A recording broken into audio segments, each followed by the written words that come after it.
Hello students, welcome to Affairscloud. My name is Vikas. So friends, we have an application by the name Careers Cloud which you can go and download through the Play Store. And once you have downloaded, you can log in with your Gmail ID. And why I am suggesting you this application, because this is the one-stop solution for all the current affairs. This is the best of the best application and the platform where you can enhance your learning through help.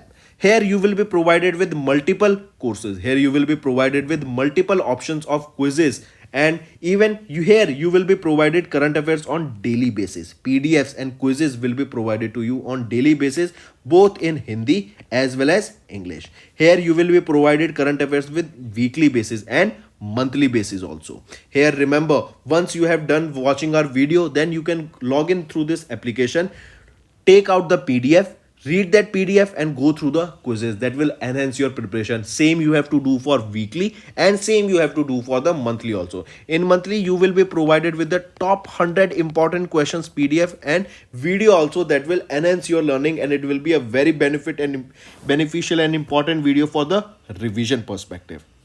And not just this friends, apart from this we also provide you banking and economic questions.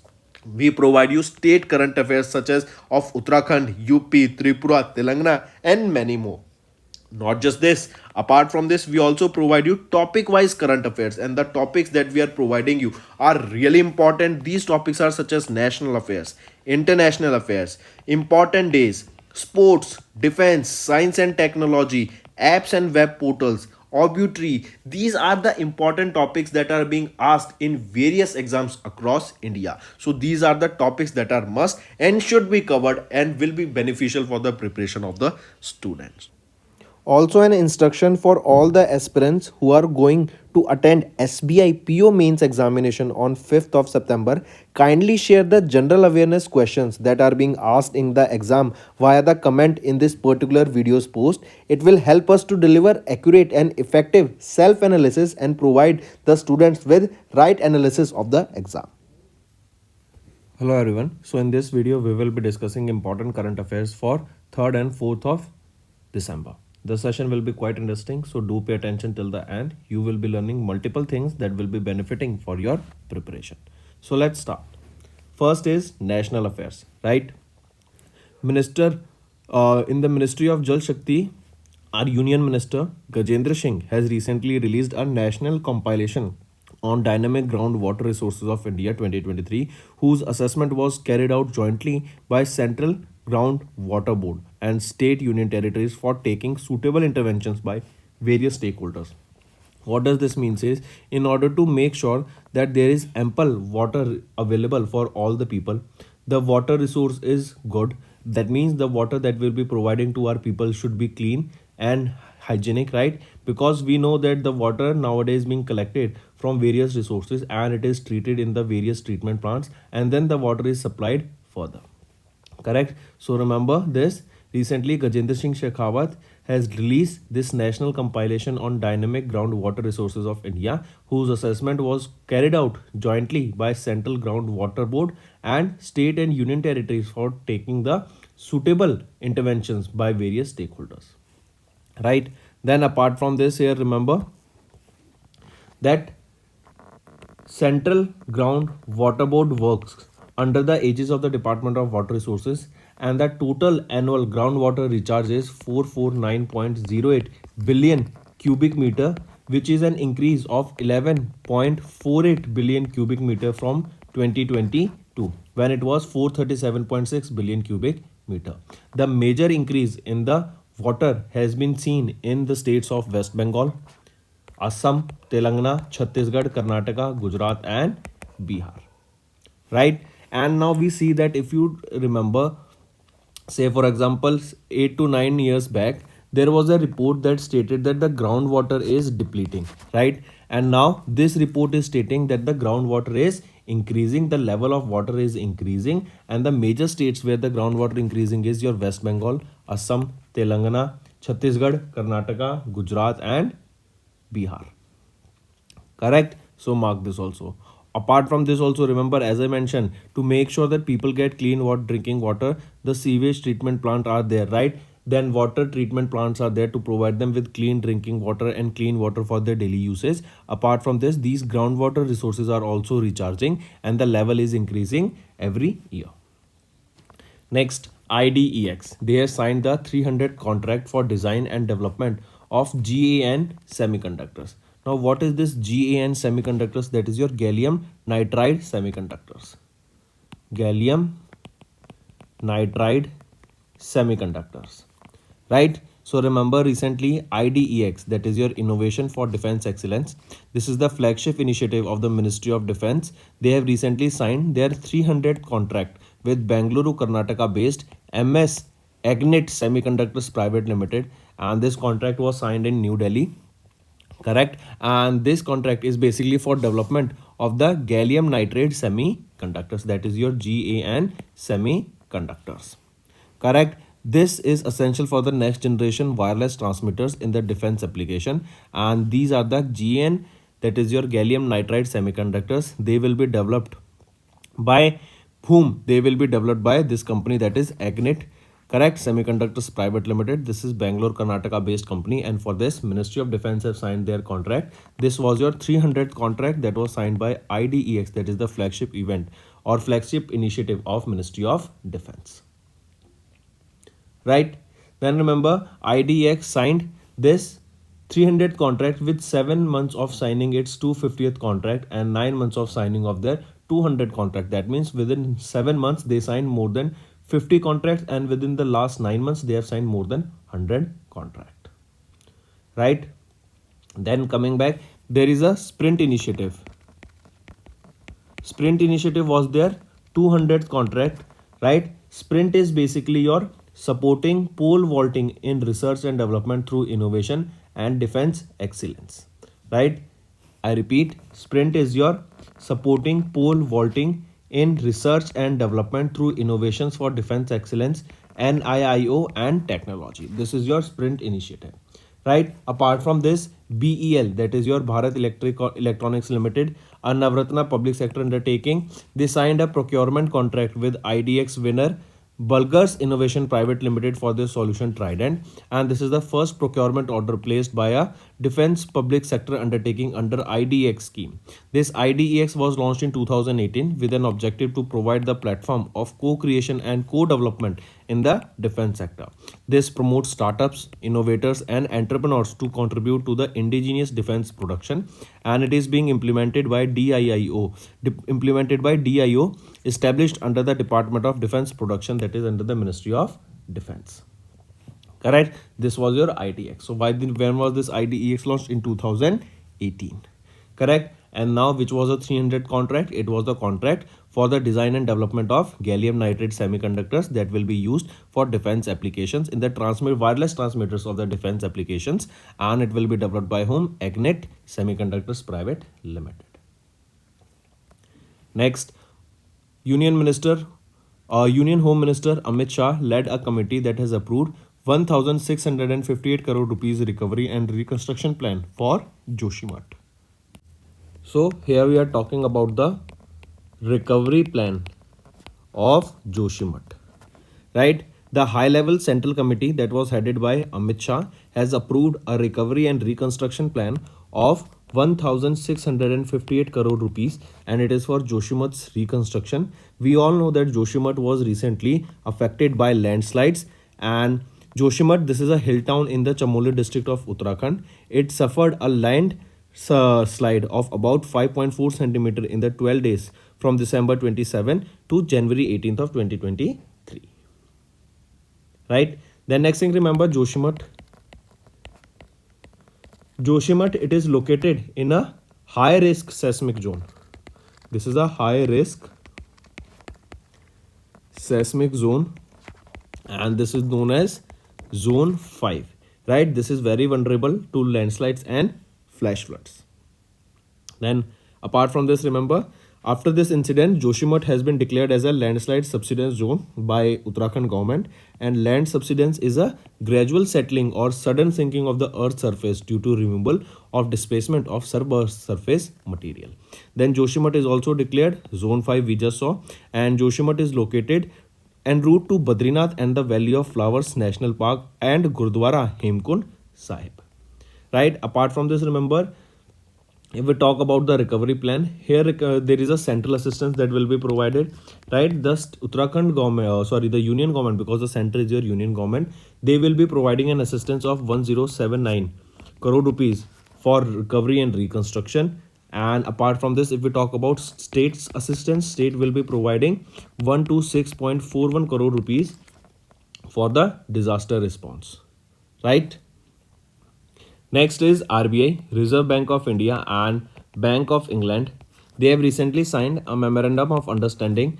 Correct? This MOU was signed for Corporation and Information Exchange regarding the Clearing Corporation of India Limited, that is CCIL. I repeat, RBI and Bank of England, they have signed a memorandum of understanding for Corporation and Information Exchange regarding the CCIL.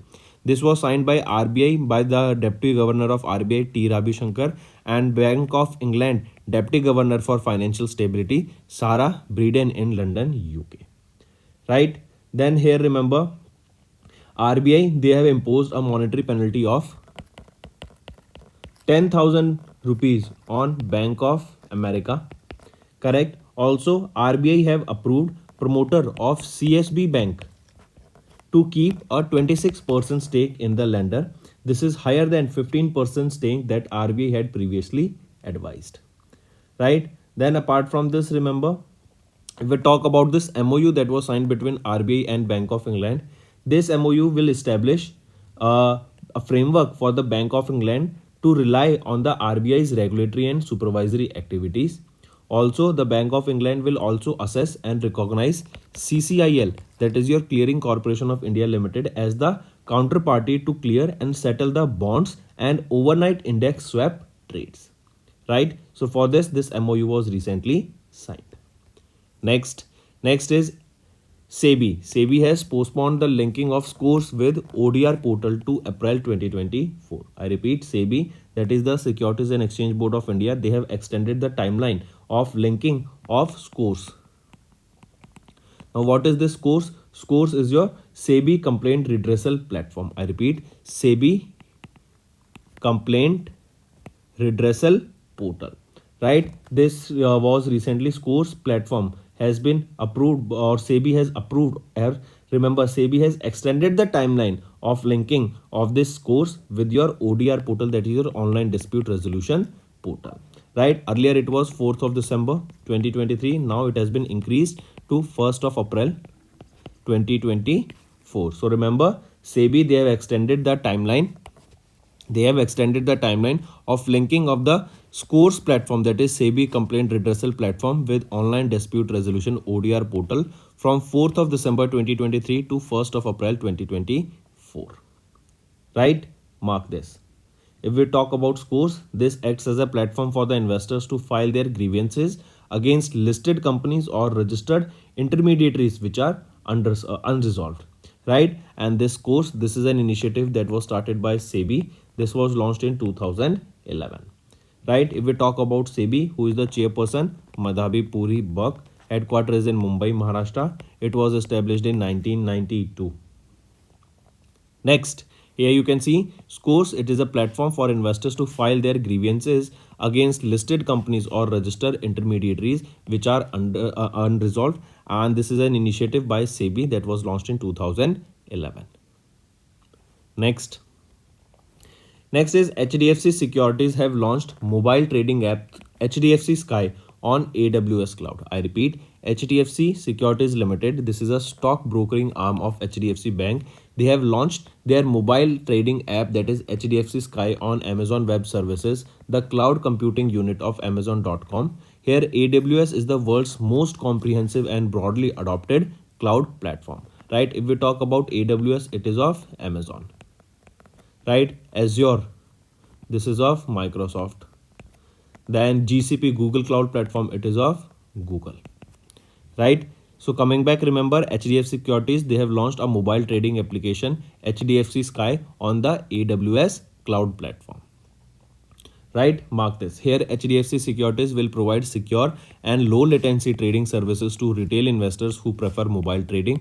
And HDFC Sky, this is built on AWS. This will enable investors to access the stock market at a scale of thousands of transactions per second. With this AWS, HDFC Securities will reduce their annual information technology infrastructure and management cost by up to 50%. Next is awards and recognitions.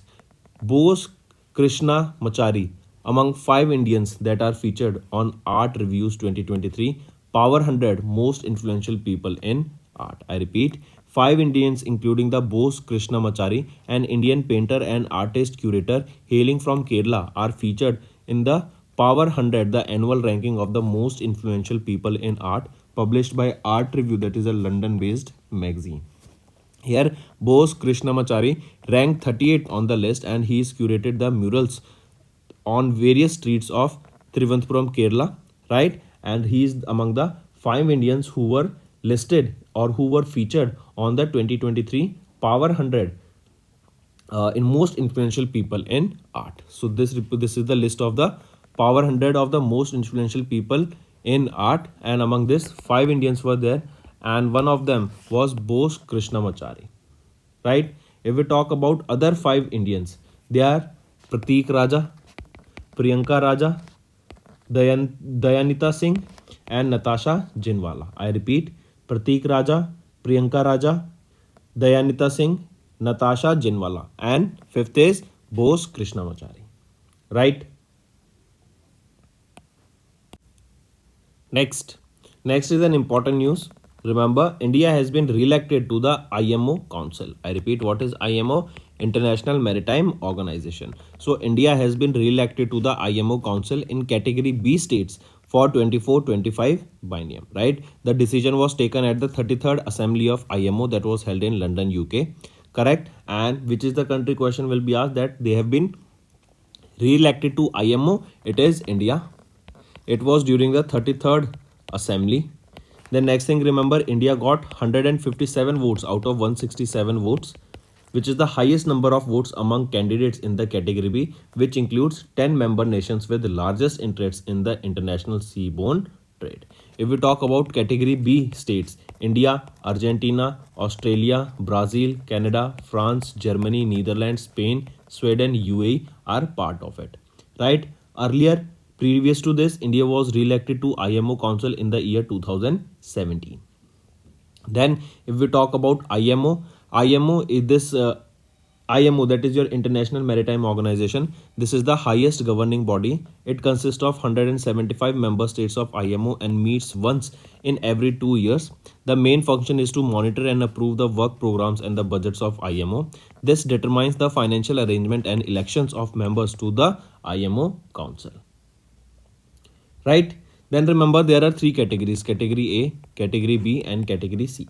Category A include the 10 member states with the largest interest in providing international shipping services.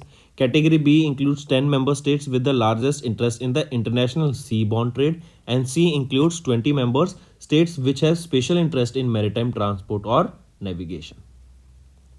Right? Next is Chandrasekhar Ghosh. As you can see him in the picture, has been reappointed as MD and CEO of Bandhan Bank for 3 years. I repeat, the board of Bandhan Bank Limited approved the reappointment of Chandrasekhar Ghosh as the Managing Director and Chief Executive Officer of Bandhan Bank for 3 years. The reappointment is subject to the approval of RBI and shareholders of the bank. If approved by RBI, the reappointment would be effective from 10th of July 2024.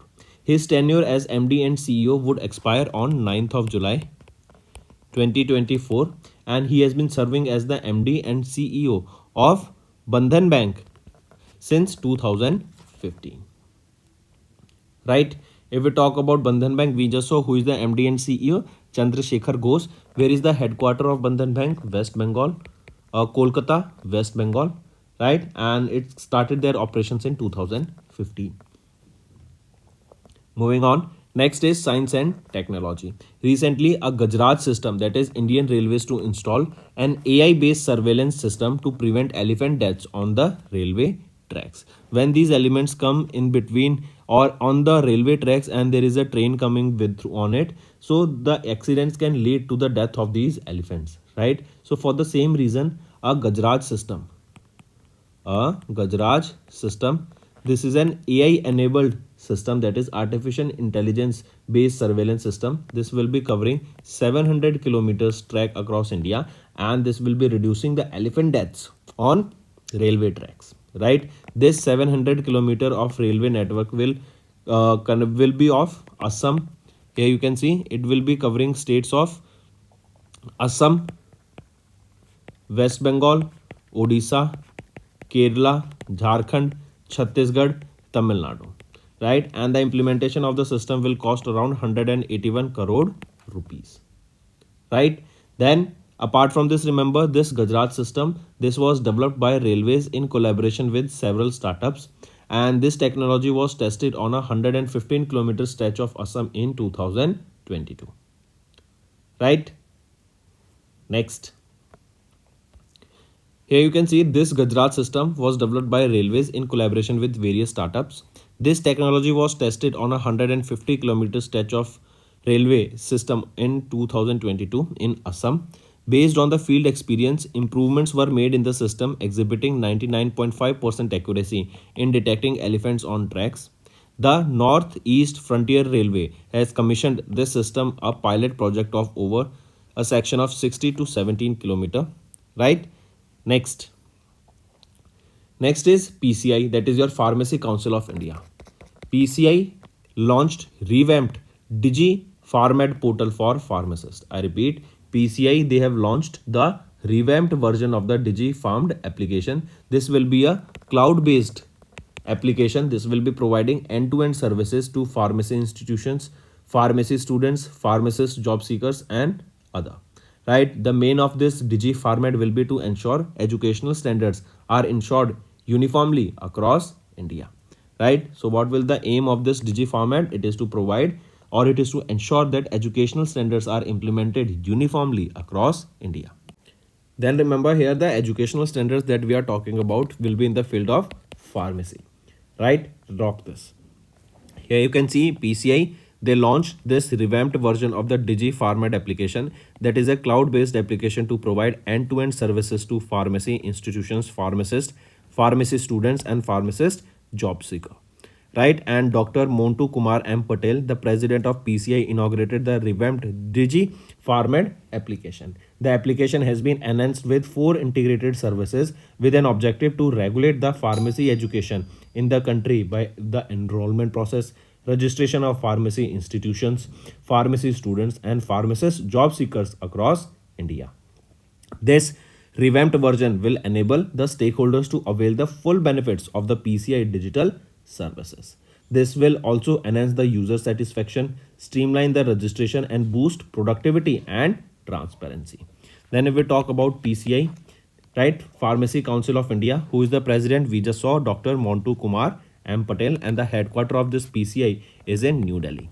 So in layman terms, if we say this PCI, they launched this Digi Pharmed portal, right? This is the revamped portal, and the aim of this is to provide digital services to the students of pharmacists, right, to get them everything online, to provide them with various opportunities, right, and it should be equal for all the students in this particular field.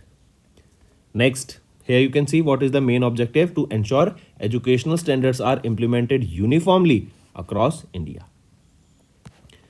Next is Vaishali Ramesh Babu became the India's 84th chess grandmaster. As you can see here in the picture, Vaishali Ramesh Babu, she is 22 years of age and she has become 84th grandmaster. Correct? Mark this. Next, also remember, she is the third Indian female, right? She is the third Indian female to become the grandmaster. And Vaishali and her brother R. Pragnanda became the world's first sister-brother pair to become the grandmaster. So she is also the sister of R. Pragnanda. Next is important days.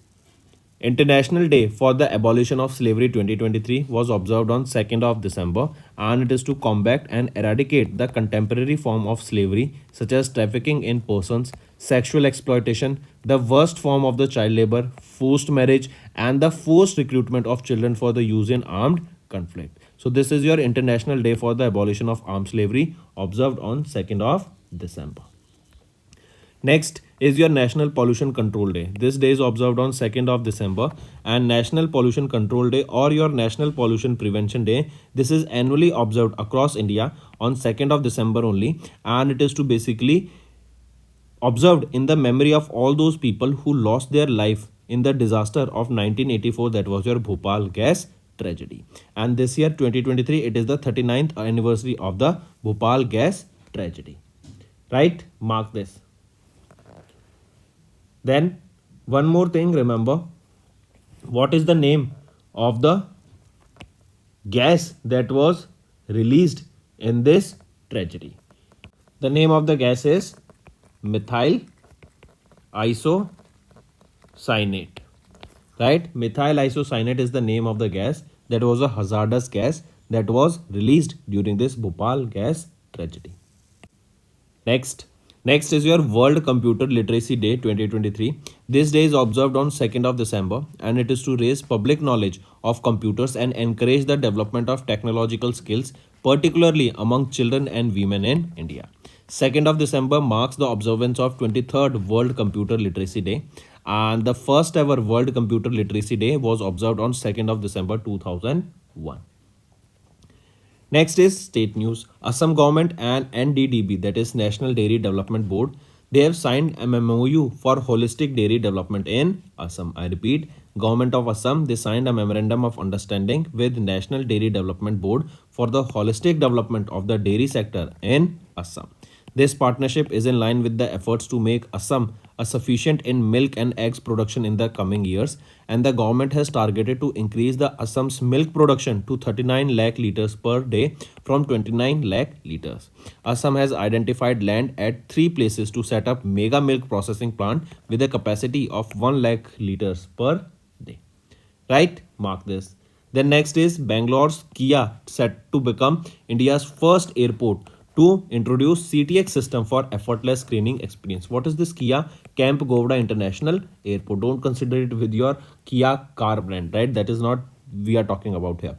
So if we are talking about the Camp Govda International Airport, it is in Bangalore, Karnataka, and it will become the first airport with the CTX machine, right? This machine will help the passengers so that they do not have to always remove their personal electronic devices from the handbags and make it through a particular tray so that they can be checked, right? All that process will now be eliminated. Now with the help of this CTX machine, all the electronics will be checked easily, right, without any hustle. So which is that airport? It is your Camp Govda International Airport, that is in Bangalore, Karnataka. It became the first airport in India to introduce the computer tomography X-ray, that is CTX machine, to eliminate the need for removing personal electronic devices. Right? So friends, these were your important current affairs for 3rd and 4th of December. Now let's go for a quick one-liner revision. Gajendra Singh Shekhawat released the Dynamic Groundwater Resource Assessment Report 2023. IDEX signed the 300th contract for design and development of GAN semiconductors. Union Home Minister Amit Shah led committee approves 1,658 crore recovery and reconstruction plan for Joshimath. RBI, Bank of England, they signed an MOU concerning the Clearing Corporation, Fine Bank of America and HDFC Bank. Then SEBI has postponed the linking of scores with the ODR portal to April 2024. HDFC Securities have launched mobile trading application HDFC Sky on AWS Cloud, and the amount for them has been reduced by almost 50%. Then Bose Krishnamachari among 5 Indians featured on the Art Reviews 2023 Power 100 Most Influential People in Art list. Then India has been re-elected to the International Maritime Organization Council IMO, and it is for the year 24-25. Then Chandrasekhar Ghosh has been reappointed as MD and CEO of Bandhan Bank for 3 years. Gujarat system, this is the Indian railway system, and they have launched this system and they have installed it to basically prevent the elephant deaths on the track. This will be AI based surveillance system that will be it will be incorporated with artificial intelligence. Then PCI have launched the revamped Digi Pharmed portal for pharmacists. Vaishali Ramesh Babu became the India's 84th chess grandmaster. International Day for the Abolition of Slavery was observed on 2nd of December. National Pollution Control Day on 2nd of December. World Computer Literacy Day on 2nd of December. And Assam government and NDDB they signed an MOU for holistic dairy development in Assam. And Bangalore's Camp Gowda International Airport set to become the India's first airport to introduce this CTX system for the effortless screening experience. So friends, these were your important current affairs for the day. Now let's go for a quick revision part that will be beneficial for your learning. When was UN International Day of Charity 2023 observed across the globe? It is observed on 5th of September, right? UN International Day of Charity is observed across the globe on 5th of September, and it is to sensitize and mobilize people about NGOs and basically help them through the volunteering process and other philanthropic activities. I repeat, in order to help the people who are underprivileged, right, through the means of these NGOs and these other organizations by volunteering or by being providing monetary help. So this is the reason this UN International Day of Charity is observed across the globe. Correct? And this day it recognizes the efforts of the charitable organizations, individuals, including the work of Mother Teresa. The first ever International Day of Charity was observed on 5th of September in 2013. Next, one more thing. Remember, this 5th of September only? Because this is the death anniversary of Mother Teresa. Right? She died on 1979, 5th September 1979. And this day is also observed as International Day of Charity. Next, when was the UN International Day of Clean Air for Blue Skies 2023 observed across the globe with the theme of Together for Clean Air? Right? So UN International Day of Clean Air for Blue Skies was observed across the globe with the theme Together for Clean Air. Right? So when do we observe this? It is on 7th of September. What is the theme? Here is the theme Together for Clean Air. And this year 2023, it marks the 4th observance of this International Day of Clean Air for Blue Skies. Right? Next, when was International Literacy Day 2023 observed across the globe by UNESCO? So when do we observe International Literacy Day? It is observed by UNESCO and it is observed on 8th of September. Right? And it is to remind the public of importance of literacy as a matter of dignity and human right, and to promote literacy because education is key to success, and in today's generation having education is very important, and it is a way of getting a good life ahead, right? And the first ever International Literacy Day was observed in 1967. Next, when was World Physical Therapy Day observed across the globe? So World Physical Therapy Day is observed on 8th of September 2023, right? World Physical Therapy Day. This was observed across the globe on 8th of September, and it is to raise awareness about the importance of physical therapy and the role it plays in improving the health, well-being and the quality of life of individuals across the globe. Then there is a theme that you need to remember for this World Physical Therapy Day, and the theme here is arthritis and the role of physiotherapists. I repeat, arthritis and the role of physiotherapist. This is the theme for the World Physical Therapy Day. When was World Coconut Day observed across the globe with the theme of sustaining coconut sector for the present and future generation? So it is 2nd of September, right? Remember, on this day, on 2nd of September, World Coconut Day was observed across the globe with the theme sustaining coconut sector. Right? I repeat, what was the theme? Sustaining coconut sector for the present and future generation. This is the theme for this World Coconut Day observed on 2nd of September. Correct? Next, and this day is celebrated basically in states such as Kerala, Tamil Nadu, Karnataka, Goa, West Bengal, Andhra Pradesh and Odisha, because coconuts are mostly found in these locations. Then World Coconut Day was first celebrated by Asian and Pacific Coconut Committee, and it was first observed in the year 2009. Next, Ministry of Education under the Government of India observed a week-long literacy campaign from Dash. So, a week-long literacy campaign was observed from 1st to 8th of September, right? It was observed by Ministry of Education, correct? And remember, if asked about International Literacy Day, so International Literacy Day is observed on 8th of September, right? If asked about literacy campaign, week-long literacy campaign, it was from 1st to 8th of September. But if asked about International Literacy Day, then it is from 8th September. It was on 8th of September. Correct? Then the main aim of this was to promote literacy and bring India closer to the goal of achieving universal education.